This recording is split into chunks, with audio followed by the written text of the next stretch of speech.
2010 में इस कंपनी की हुई थी स्थापना और ब्लैकस्टोन जो देश और दुनिया भर में जाने माने प्राइवेट इक्विटी इन्वेस्टर्स हैं उनके ग्रुप की ये अफोर्डेबल हाउसिंग फाइनेंस कंपनी है।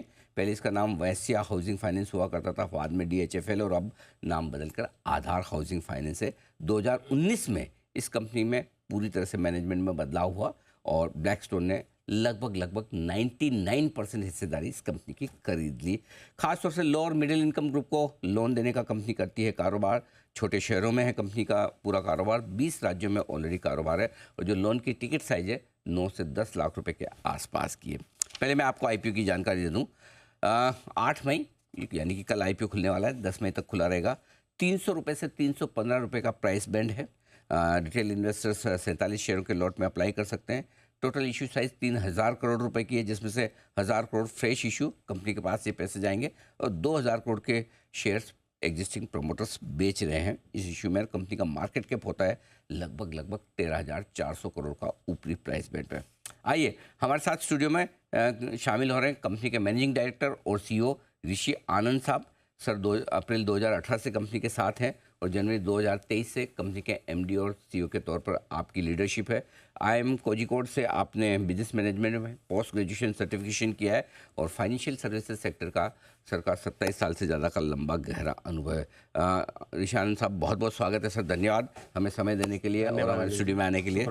बिल्कुल सर।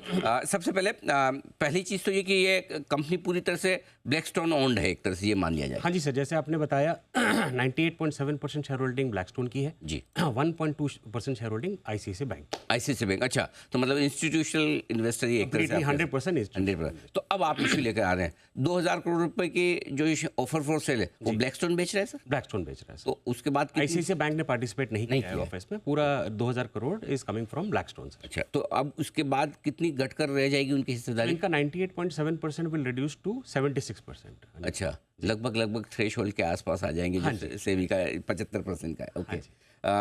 लिस्टिंग के पर्पज से या कोई और खास वजह है कि ब्लैकस्टोन थोड़ी बहुत ये जो हिस्सेदारी बेचना चाहता है? सर देखिए, ब्लैकस्टोन जैसे आपने बताया ग्लोबली सबसे स्ट्रॉन्ग इन्वेस्टर है और हमारे लिए भी वो स्ट्रॉन्गेस्ट इन्वेस्टर रहा है शुरू से। 2019 से 5 साल हो गए हैं। जब प्राइवेट इक्विटी इन्वेस्ट करता है तो इनका एक फंड लाइफ होता है जो 2030 तक है हमारे लिए। तो समवेयर ये कहीं ना कहीं ये स्टार्ट होना है प्रोसेस। तो what better time than now sir. बिल्कुल ठीक बात है। अब सर 2019 में ब्लैकस्टोन ने लिया है जी, तो ये कह सकते हैं कि 2019 के बाद जो कंपनी में है वो पूरी के पूरे नए मैनेजमेंट का कामकाज है और पुरानी सारी चीज़ें इनका कंपनी का फिलहाल मैनेजमेंट का कंपनी का कोई लेना देना नहीं है। सर मैं इसको 2 हिस्सों में बताना चाहूँगा। पुराने प्रमोटर्स का और पुराने इन्वेस्टर्स का इसमें कोई लेना देना नहीं है। जब ब्लैकस्टोन ने एक्वायर करी कंपनी, उन्होंने सारे कॉर्ड्स को कम्प्लीटली काट दिया। यहाँ तक कि IT सिस्टम भी कम्प्लीटली अलग। अच्छा, कम्प्लीटली अलग। TCS के साथ हमने टाई अप किया और पूरा सॉफ्टवेयर भी चेंज कर दिया। एज फार एज मैनेजमेंट और कॉन्सेप्ट ऑफ बिजनेस मॉडल जिसको हम बोलते हैं, वो उन्होंने बरकरार रखा बिकॉज उनको ये मॉडल बहुत पसंद आया। ये मॉडल उनके लिए मतलब बहुत फ़ायदेमंद है। और दूसरा मैनेजमेंट जो कि इस बिज़नेस को इन एंड आउट समझती है, उनको उन्होंने कंटिन्यू किया। ठीक बात है। उन्होंने एक 2-3 चीज़ें बहुत अच्छी करी। एक तो ऑब्वियसली जैसे मैंने बताया IT सिस्टम कम्प्लीटली चेंज कर दिया। दूसरा उन्होंने एक टीम क्रिएट करी हमारे सिस्टम के अंदर जिसको हम डेटा एनालिटिक्स टीम कहते हैं। ओके। सो हाउसिंग फाइनेंस में डेटा एनालिटिक्स की अवेलेबिलिटी बहुत कम थी। आज हमारे पास 20 लोग हैं जो डेटा एनालिटिक्स करते हैं। राइट फ्रॉम कस्टमर सेगमेंट को स्टडी करना, हमारे जो 2.5 लाख कस्टमर हैं जो कि हमारी स्ट्रेंथ है, उनको स्टडी करना, उनका बिहेवियर स्टडी करना, मार्केट्स को स्टडी करना और हमको बिजनेस को इनपुट देना। तो आप 20 राज्यों में ऑलरेडी हैं? हम 20 राज्यों में हैं और मेन फोकस होम लोन देने पर है sir. Home loan to lower income segment, जो हम 2 सेगमेंट को लोअर इनकम मतलब और क्या लोन साइज आपकी जनरली? जी सर, एक 2 सेगमेंट को कैटर करते हैं। एक तो होता है EWS, इकोनॉमिकली वीकर सेक्शन, जिनकी एनुअल सैलरी या इनकम होती है अप टू 3 लाख रुपीस। दूसरा सेगमेंट होता है हमारा लोअर इनकम ग्रुप, जिनकी एनुअल इनकम होती है 6 लाख तक। इन 2 सेगमेंट को हम कैटर करते हैं। आज भी सर हमारी 20,000 करोड़ की बुक में से 74%, 74% इसी सेगमेंट को कैटर किया गया है। ये तो बड़ा अच्छा काम कर रहे हैं आप, खासतौर से जो एकदम हमारा लोगो भी यही कहता है, घर बनेगा तो देश बनेगा। तो हम उस पर्सपेक्टिव से, उस प्रिंसिपल से हम हर एक का सपना होता है इंसान का कि मेरा घर, और स्पेशली जो सेगमेंट का। बिल्कुल बिल्कुल, क्योंकि सर ये ना ये बड़े इमोशनल सेगमेंट है। ये लाइफ में एक ही बार घर बना पाता है। हाँ, तो उनको कैटर करना एक हमारे लिए भी। अच्छा, एक और इंटरेस्टिंग चीज़ है, बाय नेचर ये कभी भी डिफॉल्ट करना भी नहीं चाहते और करते भी नहीं। नहीं करते सर, ये तभी डिफॉल्ट करते हैं जैसे हमारा बहुत मजबूरी आ गई हो कोई। बहुत मजबूरी है, घर में कोई हेल्थ इशू हो गया हो, घर में कोई शादी आ गई हो, तो ही इनका डिफॉल्ट होता है। और इसीलिए जब हम कलेक्शन भी करते हैं तो हम कलेक्शन को आउटसोर्स नहीं करते हैं, उसका एक पर्पस है, क्योंकि इस कस्टमर को एजुकेशन की जरूरत है रादर देन हार्ड कलेक्शन की जरूरत नहीं है। करेक्ट। तो हम इन हाउस करते हैं, हम एजुकेशन सीरीज की तरह इनको समझाते हैं कि आप डिफॉल्ट करोगे तो आपका घर चला जाएगा। तो जनरली आपके एनपीए लेवल्स क्या रहते हैं? सर हमारा NPA level as of December 1.4%। बस। हाँ, और अगर इसको मैं कंपेयर करूँ 9 मंथ्स दिसंबर 22 से तो 1.8 था, तो हमारे एनपीए लेवल पे काफ़ी इंप्रूवमेंट हो रहा है। मैं ये देख रहा था कि आपकी कॉस्ट ऑफ बोरिंग, जाहिर वो आपका रॉ मटेरियल है, राइट? रॉ मटेरियल है। जाहिर से आज जितना सस्ता आप पैसा उधार लेंगे उतना ही अच्छे से आप लोन दे पाएंगे। तो सस्ता लेंगे तो या तो मार्जिन आपके बढ़ेंगे, आप सस्ता भी दे पाएंगे। जी आपकी इंडस्ट्री में मैं देख रहा हूँ ऑलमोस्ट सबसे लोएस्ट आपका है। हाँ, करीब 7.9%। करेक्ट, सही है। 9 महीने का। क्या रीजन है सर? ब्लैकस्टोन की वजह से या कोई और रीजन? सर ब्लैकस्टोन तो एक स्ट्रॉन्ग पेरेंटेज है, ये उसकी वजह से मिलता है, बट ब्लैकस्टोन से हमने किसी भी बैंकर को कंफर्ट लेटर नहीं दिया है। तो 2-3 रीज़न है सर। एक तो हमारा बुक ग्रोथ और ओवरऑल डेलिक्वेंसी बहुत बड़ा फैक्टर है जो कंफर्ट देता है बैंकर्स को। दूसरा हमारा हम we are AA CARE and ICRA rated sir, rating हमारी अच्छी है। ओके। और तीसरा हम एक बड़ा अच्छा मिक्स करते हैं लॉन्ग टर्म फंड्स का। हमारा रेगुलेटर जो कि नेशनल हाउसिंग बैंक है, करीब 25 से 26% हमने फंड्स वो हमको रीफाइनेंस देते हैं। अच्छा। एक वो कॉम्बिनेशन है, एक बैंक का कॉम्बिनेशन है। तो mix of everything gives us the benefit of cost of fund sir. पिछले 3 साल के मैं आपके डेटा देख रहा था सर। वित्त वर्ष 2021 में आपने 760 करोड़ की नेट इंटरेस्ट इनकम की, जो 1170 करोड़ पर पहुंची 2 साल बाद में। 9 महीने का जो नंबर है, 9 महीने। और 23 का लगभग 1250 करोड़ का आंकड़ा है। अच्छी ग्रोथ है। कई बार ये होता है कि लो बेस पे तो ग्रोथ बढ़िया हो जाती है। अब जैसे जैसे आपकी कंपनी बड़ी हो रही है, क्या मजबूत ग्रोथ बरकरार रह सकती है? सर बेस तो हमारी इंडस्ट्री में 10,000 से ऊपर अगर किसी का AUM हो जाता है तो उसको बड़ी बेस कहा जाता है।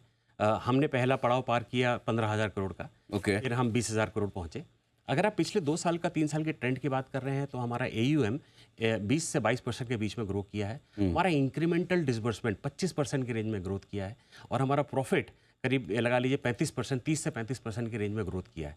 ROE जो हमने डिलीवर किया है वो है 18.5% और ROA बहुत स्ट्रांग है 4.2 पे।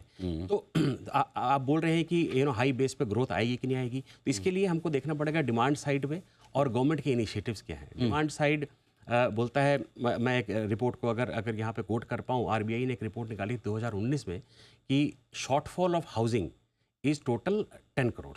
करेक्ट। 10 करोड़ में से सर 9.5 करोड़ आता है EWS LIG में। सबसे उन्हीं को चाहिए। जिस सेगमेंट को मैं केटर कर रहा हूँ। करेक्ट। फिर उसके अलावा अगर आपको याद हो सर तो अनिल जी की एक 2022 तक एक स्कीम थी, प्रधानमंत्री Awas Yojana subsidy scheme, right. जो 2022 तक चली। जी। इसने बहुत इम्पेटस दिया हाँ, बड़ा फायदा इस हुआ सेगमेंट को, बहुत फायदा दिया। 10 लाख के लोग वापस लाने की जरूरत है एक्चुअली। हाँ? वापस लाने की जरूरत हाँ, तो सर अगर इंटरिम बजट में वो तो अनाउंस किया ही फाइनेंस मिनिस्टर ने, तो मेरे हिसाब से वो आना चाहिए इलेक्शंस के बाद। आई थिंक उसमें बहुत लोगों को बहुत फायदा हुआ है सर। 8 से 10 लाख के लोन पे 2.5 लाख रुपए का बेनिफिट मिलता है। हाँ, आराम से। 25% का बेनिफिट है सर। और बढ़िया बेनिफिट है वो। बहुत बढ़िया। अब मैं अगर अपनी कंपनी की बात करूं तो हमने 2200 करोड़ रुपए की सब्सिडी अपने कस्टमर्स को दिलाई है। 2200 करोड़। 2200 करोड़ की सब्सिडी। इंटरेस्टिंग है। अच्छा सर, आप 20 राज्यों से ज़्यादा तो आप प्रेजेंट हैं, तो अब ज्योग्राफी में तो एक्सपेंशन की गुंजाइश बची नहीं है। नहीं बची। तो अब ग्रोथ कहाँ से आएगी फिर? सर खाली 2 लोकेशन जहां हम नहीं है अभी, वो है जम्मू एंड कश्मीर और नॉर्थ ईस्ट। हम एक्सप्लोर कर रहे हैं अपॉर्चुनिटीज़।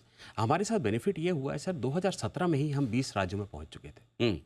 तो अब हमारा नेचुरल जो है next step is to go deeper into the states. अब इनमें ही हम अंदर जाएंगे। आज हम tier 1 metro, tier 1, tier 2, tier 3 में हैं। अब टियर 4, टियर 5 जो छोटे तालुका होते हैं, छोटे डिस्ट्रिक्ट होते हैं, उनकी बारी है। बिल्कुल ठीक बात। अब बहुत स्कोप है सर, एक्सपेंशन का बहुत स्कोप। नेट इंटरेस्ट मार्जिन आपके जो मैं देख रहा था करीबन 7.25%, 7.3% के आसपास। जी। आप ही की स्पेस में कुछ कंपनियां हैं जिनके डबल डिजिट में भी है। स्कोप है या ये ठीक, यही रीजनेबल मेंटेन करेंगे? सर हमारा अपना आधार का व्यू है कि ये बहुत रीजनेबल है। इसके अलावा अगर हम जाते हैं, और कस्टमर सेगमेंट वही है। अब उस कस्टमर सेगमेंट में चॉइस है कि आप कितना यील्ड मेंटेन करना चाहते हैं और कितना बढ़ाना चाहते हैं। तो आई थिंक हम और हमारे सेगमेंट में जितनी भी कंपनियां हैं सर, एक आधा को छोड़ के जो आप रेफर कर रहे हैं, सब इसी में रेंज में एग्जिस्ट करती है, 7 से 7.5% के बीच। तो नियरेस्ट आपका इकोनॉमिक वीकर सेक्शन में और जिसमें आप लोअर इनकम ग्रुप में नियरेस्ट पेयर कौन है आपका लिस्टेड? हमारा लिस्टेड स्पेस में आवास फाइनेंसर्स, आवास सबसे नजदीक आपके, जो कि हम उनसे 1.2x बड़े हैं। We are the largest in this space sir. वो तो मैं देख रहा हूँ आपका 20,000 करोड़ के आसपास, वो 16,000 करोड़ आवास का है जी। और बाकी सब वो भी बहुत स्ट्रॉन्ग प्लेयर है। I think sir long term में 2 हॉर्स रेस होने वाला है।